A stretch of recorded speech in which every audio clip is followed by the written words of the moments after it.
If you like our video, click the subscribe button to subscribe to our channel and get easy access to new content. To see our full suite of ad-free video courses and training materials, visit us at teachucomp.com.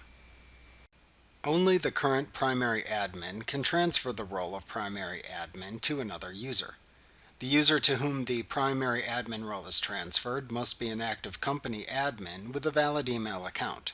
There can only be one primary admin user per company file. The existing primary admin becomes a company admin upon relinquishing the primary admin role. To transfer the primary admin role to an existing user who has the company admin role, click the Settings button in the QuickBooks Online toolbar.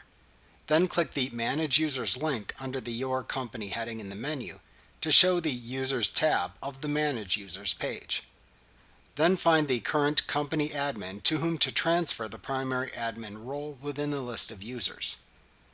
Click the drop-down under the Action column within that user's row, and then select the Make Primary Admin command. In the pop-up confirmation window that then opens, click the Make Primary Admin button to confirm the change, or the Cancel button to cancel the change. At that point, QuickBooks Online sends an invitation to the company admin user inviting them to become the new primary user for the company file. The user can click one of two links in the email to either accept or decline the primary admin role.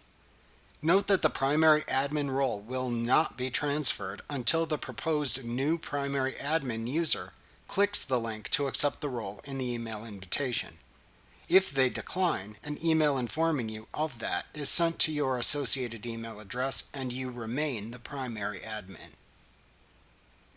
Remember to click the subscribe button to see more of our videos. Get ad-free courses at teachucomp.com.